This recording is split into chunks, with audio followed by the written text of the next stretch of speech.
Hey, this is Rob Anspach, and today I have Crista Beck on the show, and she's an e-hero, but we're going to also talk about her love radar. We're going to talk about her book, bobbleheads, and hair whipping.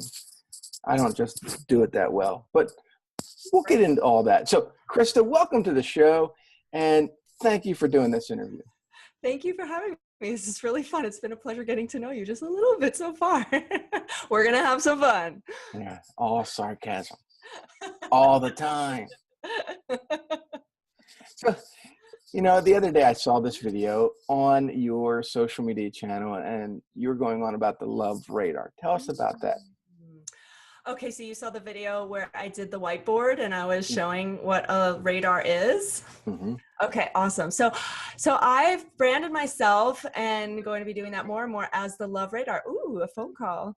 As the love radar. And so what are you most curious about, me being the love radar or how I can help people develop themselves as a love radar? Yeah, a little of both. Because, when people think about radar, they're thinking about electronics and doing all this fancy stuff. And how do you gauge love? So here you are trying to, you're this love radar, and like, oh wow, she can find me love. Got it. Okay. So what is a radar? I mean, let's just start basically there, just for the listeners who maybe don't know, but the definition is it's a system for detecting objects. And then what the radar does, it emits electromagnetic frequencies. So it emits frequencies that bounces back so that you know what's in the vicinity. So my job as a dating coach is to be able to empower and teach my clients how to know when there's objects, which are potential love partners, in the vicinity. And I also teach them how to emit their own frequency that's in alignment with sending out signals that indicate approachability, indicate attractiveness, indicate receptivity and aliveness. So you pair those two things together, and then that's the recipe for being able to be successful on the dating scene. So what, in terms of what I teach in terms of being your own love radar, what people do, especially my women clients, I coach men and women a little differently because it's just a different type of game, even though all humans are equal, everyone's, but there's a difference between the masculine and femininity. And so what I do is I teach my female clients how to emit this lovely energy, and then how to know if a man is coming closer to her. Let's say she's a submarine and she's going along and she's emitting it out, or he's going further away. And that's, I think, one of the hardest parts of dating, is to know from a woman's perspective if a man is coming closer and indicating interest and showing up in a really awesome way, or if he's going away. Because what I find is when women don't have a very solid radar, they actually get out of the submarine, start going in the lifeboat to try to chase after this person to try to develop a connection. But I teach women they don't have to chase anyone. They just need to be aware and invest their time in men that are pursuing them in a way that's in alignment with what they want. And so I hope that helps answer the question, at least from a female perspective of how to date with the love radar. But what happens if they keep landing these same old jerks? I mean, especially me, I'm a sarcastic guy, so I'm not bubbly. I'm not, Yeah.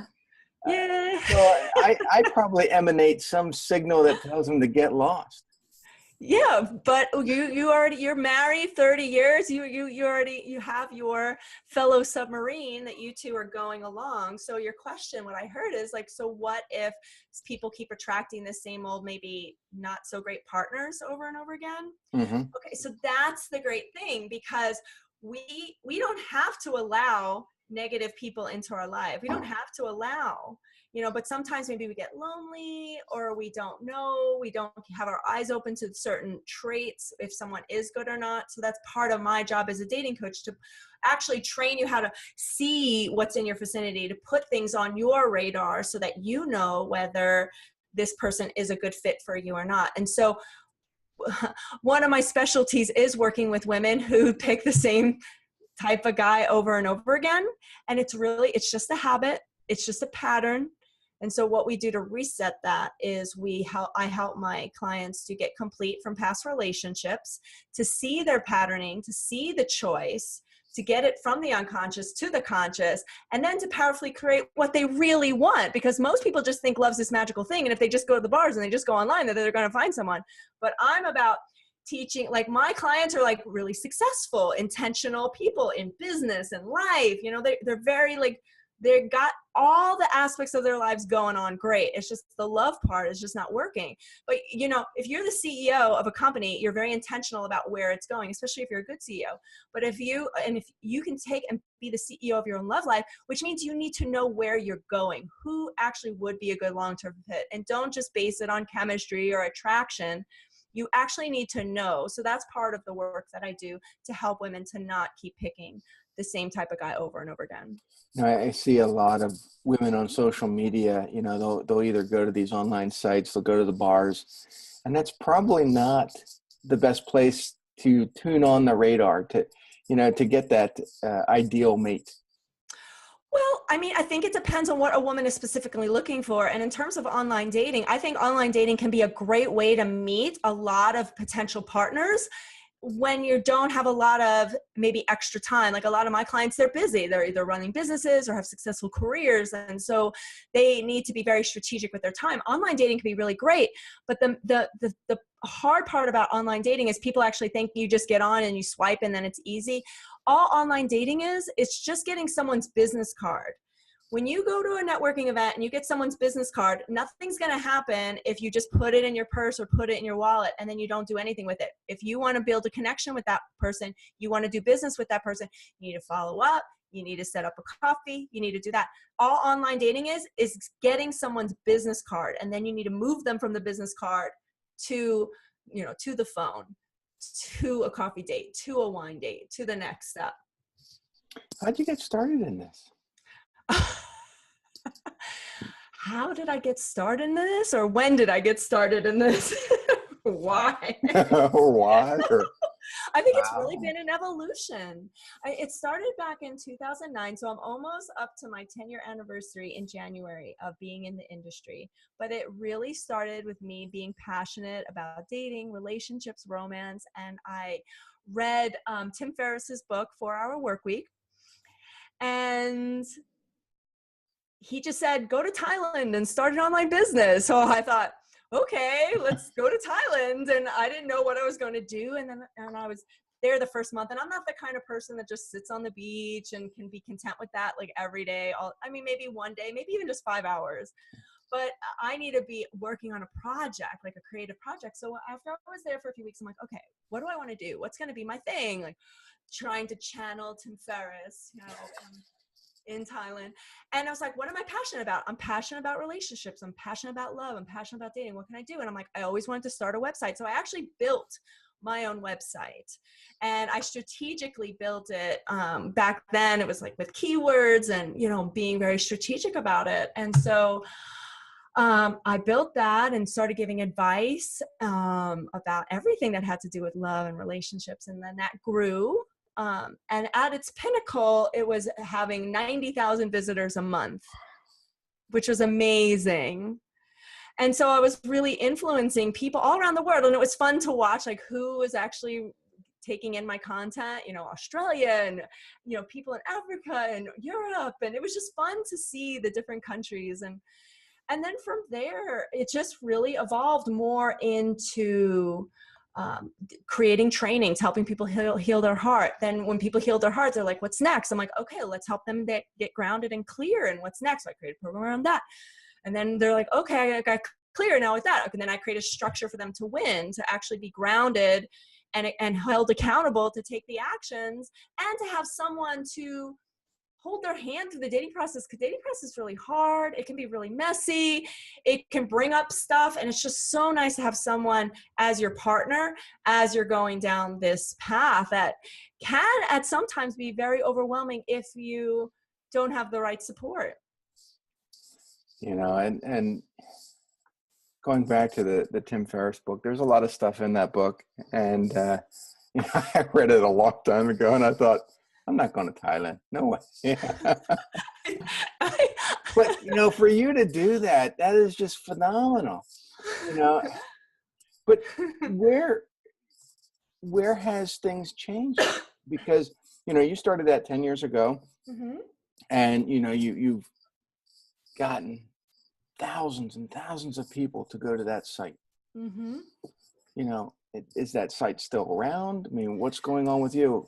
That's actually part of my story. In my evolution, I, a few years ago, actually shut down the site because it was in my process of letting go of the boyfriend that I actually was dating at that time that I built the site around. It was built to be a contribution to people, but it was built around the love that I had for my boyfriend at the time. So I shared personal stories, I shared my life, I shared what was going on with us, I shared my heart, and he was very much a part of that journey. So when I work with my clients, especially when we get to this point of completing the past, one of the actions that I have them do is to look at their physical and digital and social media environment and to really weed out that past partner. If you have a gift from them, let's clear the space. Let's clear the physical space. Let's clear the social media space. I'm a big advocate, to unfriend and get complete from your past relationship partners. There's no need. It's okay. You're not going to hurt anyone's feelings. You need to clear the space. And so for me, even though the site was just so, it had so much potential to just grow, it's just in my heart, I'm like, it's just time to let it go. And that was heartbreaking. It was like my baby. It was my baby. Yeah, and I think as entrepreneurs, everybody needs to go through that evolution. They need to go through, what's working, what's not working, what's showing them pain, what's showing them pleasure, and to kind of look back on the journey that you've come and say, okay, is it time? Mm-hmm. And I think a lot of relationships need to go through that evolution as well, because people are stuck.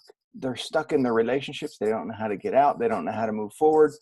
And being married 30 years is hard. But we've had our ups and downs. We've had our relationship tested, but we kept moving forward. We kept loving each other. And I think that's the hard part with people, is that, they give up too soon. It is you have to really face yourself and deal with things and deal with the other person. And and then to come into the dating scene and to just think it's this magical thing that's just going to happen and it should be all just butterflies and hearts, and that you should just base this lifelong decision on the amount of chemistry you have with someone, and that's it, that's your barometer for whether that's a good long-term fit, can and will lead people into a potentially not so great situation. And so that's why I'm an advocate for people being truly intentional and really in tune with themselves and who would actually make for a good long-term partner, and to actually in the dating process invest more time in people that are showing up in alignment with what you want, that maybe you may not have off the charts fireworks with, but there's a little bit of something there.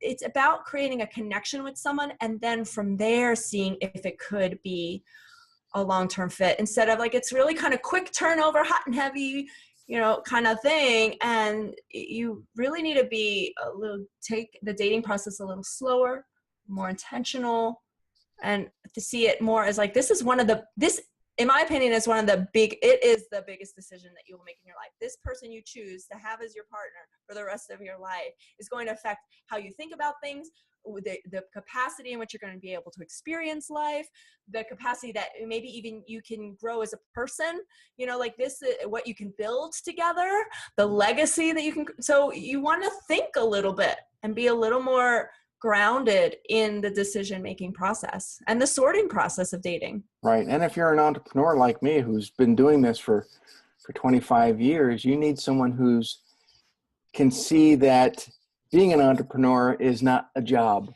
It's you're constantly tuned on. I mean, I'm thinking about work 24 hours a day. I know. So I take it home. I work from home. So they have to understand that, you're wired to sell or to educate or to do something. And it's not always, hey, can you turn it off? No, I try. Yeah. I try to create a schedule. But it is always there, like, because I can't help it. I'm like, oh, that was such a great idea. That's going to be such a great idea for me to talk about tomorrow. Right. I can't, it is. It takes something to actually turn it off. Right. Now, I'm a big advocate of writing books, and I've produced over 20 books in 5 years. And I know you're coming out with a book. And so let's talk about that, because, okay. I think everybody that's listening needs to have a book. They need to have that piece of authority that can go out there and share with people, and they can learn. The audience can learn more about you. They can learn about your struggles, your stories, your adventures, your experiences. And that book will help clarify and build trust with other people. But, let's talk about yours. Okay. Well, it's called Breaking the Glass Slipper. And the subtitle is Free Yourself of Fairy Tale Fantasies and Find True Love in Real Life. So Breaking the Glass Slipper is, I love that title, by the way. It's so perfect. Like Cinderella going, I don't give a crap. I'm taking the classes.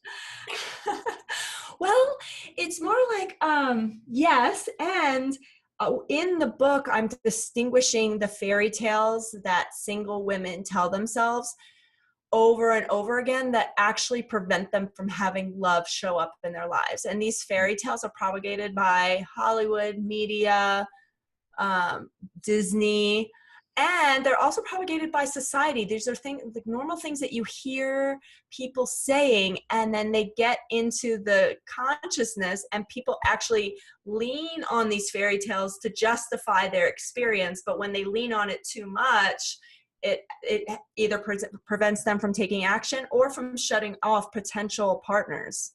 Mm-hmm.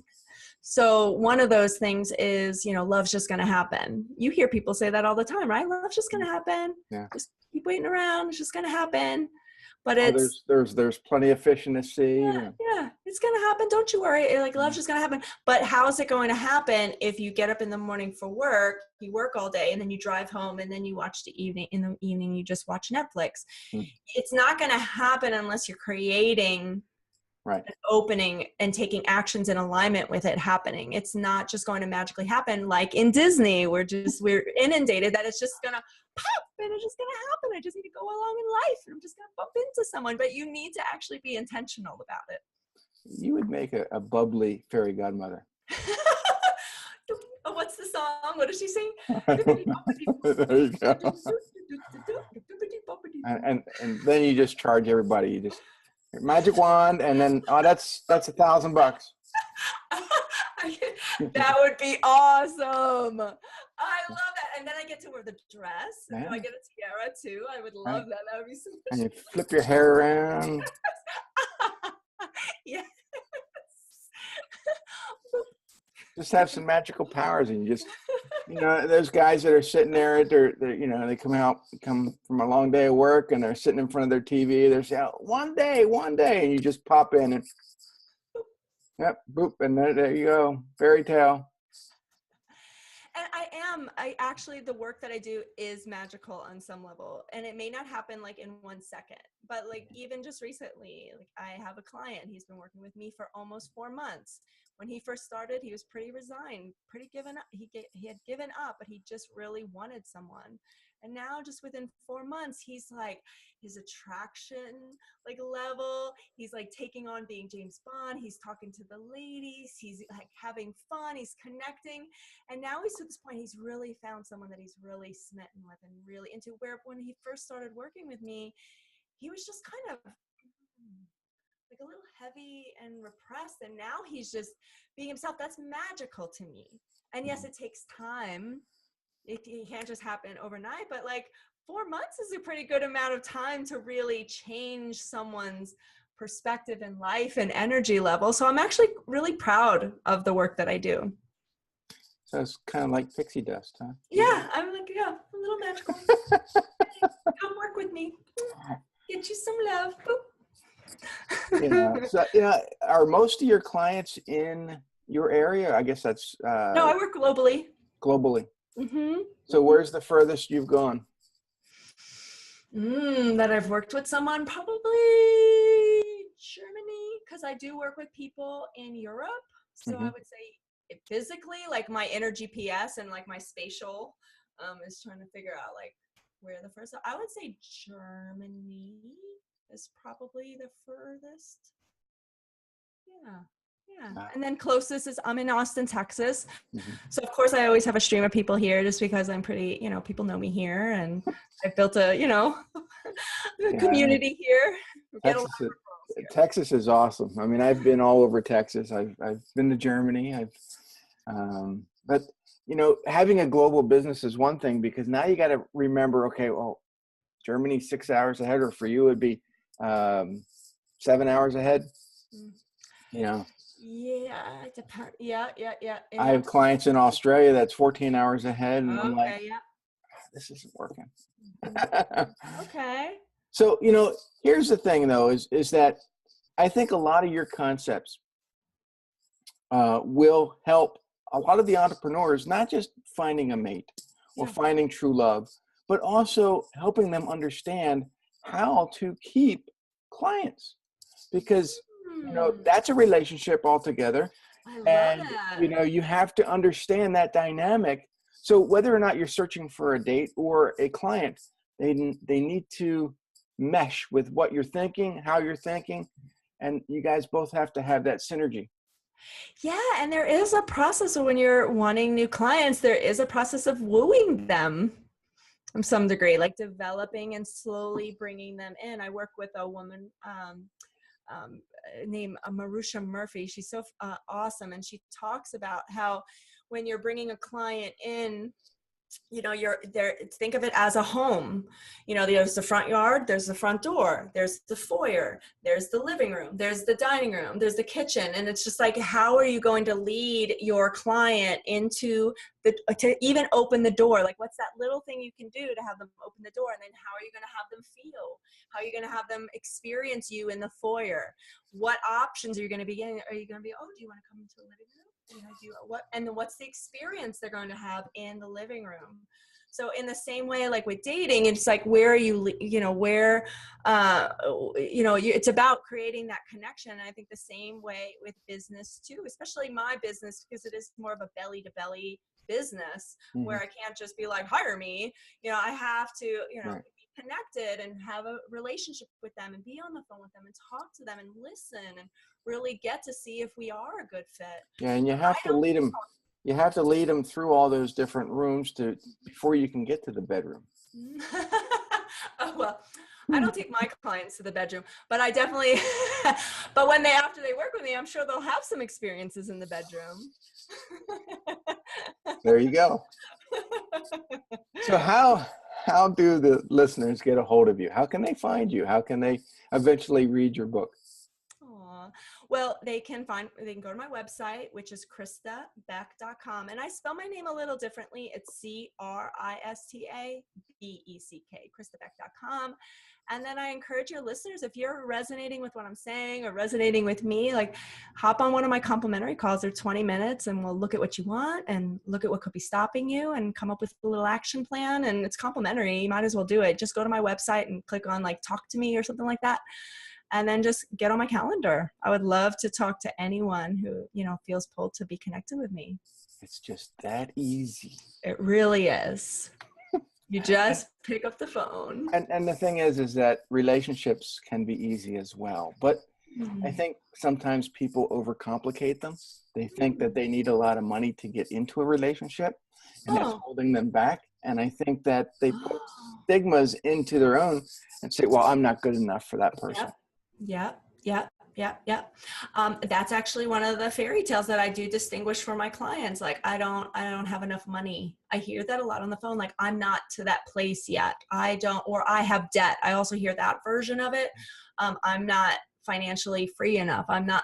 Yeah. So it is a mindset that when my clients come with that, I have to help them to disassociate with that thought, because it's just a thought. It's not true. People are going to love you whether you make this amount or this amount, whether you have this amount of debt, this amount of debt. It's your person's going to want to be with you. Yes, I don't encourage talking about your $50,000 debt or your $100,000 debt on the first date, but maybe after you've been dating and you're exclusive and you're knowing each other, you'd be like, hey, I just have something to tell you, you know, Yeah, and then at that point they can decide. Yeah, I live in a tent in the back of my parents' house. Well, How does that make you feel? well, if they don't figure that out in the first few days, then Yeah. I don't know. Well, you know, there could be a situation where that may actually work. Like, what's the intention behind it? Like, why is he in a movement of, you know, living out in nature and he's inspiring the world to get back, you know, then I can get behind something like that. But if it's really like because he doesn't have a job, No job, no car. and he's not really present with himself and not making a contribution to his family and society, then I live in a cardboard box on 3rd Street. What do you think? Do we have a chance? Maybe. Maybe. There you go. It depends on the context. So there you go. Everybody, please, if you're listening, I know you are, you want to learn more, go to CristaBeck.com. Get the complimentary call. Talk to her. If you live in a cardboard box, forget about it. But honestly, a tent would be a good job. So I can't even start. Yeah, we should can we push a reset button? Because like we could. That's the good stuff. Yeah, Crista will help you reset your life and get you back into the dating scene. Or if you're on the dating scene and you're not having the results you want, to kind of reset that as well. There you go. Yeah. So thanks for listening, and I'll catch you on the next eHeroes podcast.